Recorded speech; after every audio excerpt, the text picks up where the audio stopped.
So I want you to picture me. I was 19, maybe 20 at the time. And I had just gone to the pharmacy building at Ohio State and picked up my application. Back then, they were paper. So I've got my papers, got them in hand, and I'm walking down this very long, sloped hallway.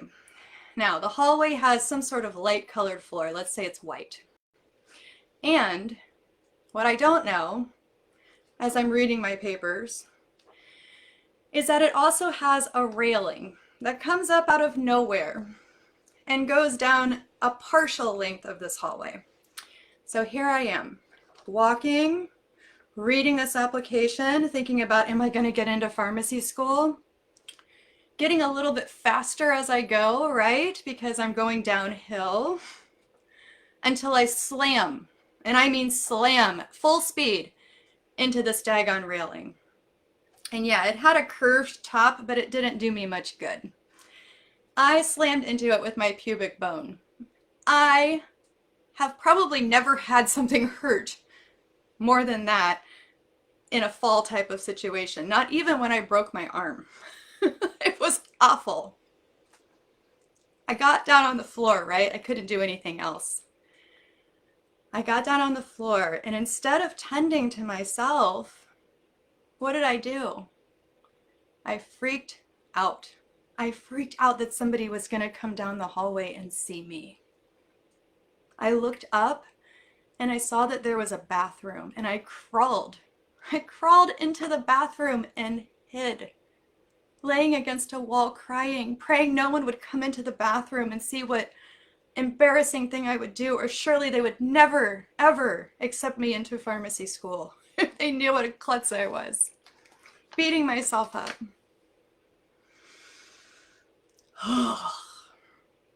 Now I want to tell you about yesterday. So yesterday, I'm out on the trail. It's icy. This is Ohio.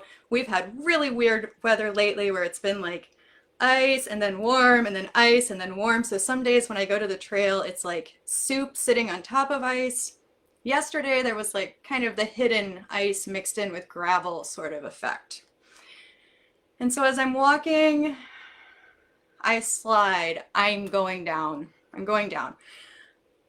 Boom, I hit. My knee hits gravel, and the gravel chunks that are frozen in this ice, they don't move with me when I hit them. Oh no. They like pummel into that space between my kneecap and like that soft space in there. And they also hit that tendon, the patellar tendon that the doctors hit when they want your leg to go like this, the reflex. So they hit, I'm having that like awful, like nerve has been like just hit really raw. And I was wearing super thick sweatpants, and when I got home, my knee is completely like bloody, right? So this was like pretty hard fall. But I fell down, and I was just, in retrospect, when I looked back on this, I thought about what I was thinking as I laid there, and I was actually laying there sort of like going, ah! Like making it like this wail. But what I was thinking was like, oh my gosh, will it ever stop hurting? And totally focused on me. And then I was focused finally, as I was laying there wondering how in the world am I even going to get up, right? Without like putting any pressure on this awful knee pain. I was hoping somebody would come around the corner and somebody would be there to help me. At one point I heard like a rustle after I'd been laying there for like 3 minutes. I heard a rustle and I was like, is it somebody to help me?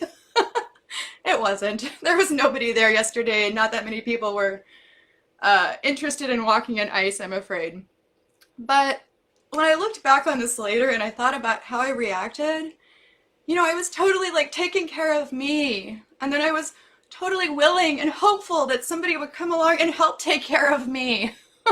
Trusting that other humans would be good humans who would not show up and laugh in my face. They would show up and help me, of course, right?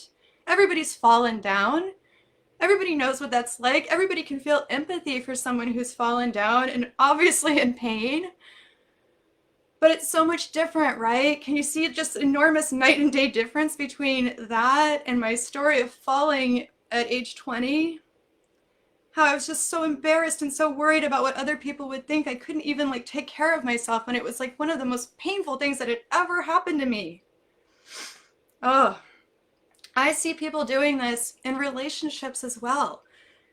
You know, how many, if you look back on yourself and your friends, my guess is you probably either covered something up when somebody mistreated you, somebody did something awful to you, and you felt like embarrassed because they did it to you.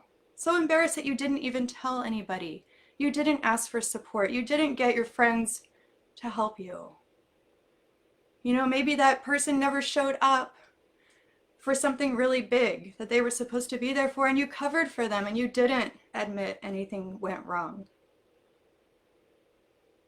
So this stuff happens in all areas of our lives, from our relationships when we're in our dating years to just everyday life. You know, you fall down, things happen. But I want to ask you to just look at how you react when things happen like that. Are you trusting of others? Do you feel connection to others? And like, obviously these other people have been through something similar. That connection that we're all humans, we're all messy, messy, messy humans living this messy life. Or do you hide? Do you hide and feel alone? Feel like you're the only one who's ever done something this silly? You know, I will bet if there was a camera on that stupid railing, if it's still there, I hope it's not, but if there was a camera, I will bet you I was not the first or only person to ever do that, to ever get absorbed in what they were reading or talking to their friends or not paying attention. Every time I passed that railing for the whole time I was in school, I was like, in my head. But I couldn't see that back then. I couldn't see anything except that I looked stupid. And others were going to judge me and think I wasn't perfect and think I wasn't qualified to be a pharmacist. How does that have anything to do with qualifications to be a pharmacist? I have no idea. When I look back on it now, it seems so silly. So, my invitation to you to just explore, think about how you react when things go wrong. Do you reach out to people? Do you ask for help? Do you accept help? That's the other part of asking, right? We have to accept the help. That's what empowerment is. It's being able to ask for help when you need it and accept it when someone wants to give it to you. Trusting humanity, feeling connected to other humans, it's just so important for our well-being. So important that we don't feel like we're going through this life all alone, even if we are alone at the time. Having that self-esteem to not think that we look like total dummies because we fell on the ice or we ran into a railing or whatever happens to us. And a little bit of detachment, right? A little bit of being able to not take things personally and to say, oh yeah, we all have these problems. This is a human problem. This is a walking on two legs problem. This is a weather problem, whatever it is. So anyway, I thought you might appreciate those stories. I appreciated reflecting on them and seeing how far I've come over the years. It's huge. I had zero impulse to crawl into the woods and hide yesterday, and I don't think I could have if I wanted to. My knee is still messed up. All right, on that note, have a great weekend. It is a long weekend for a lot of us in America. Hooray! So yeah, have some fun. Try not to fall down on the ice if you're where it's slippery. Take care. Bye.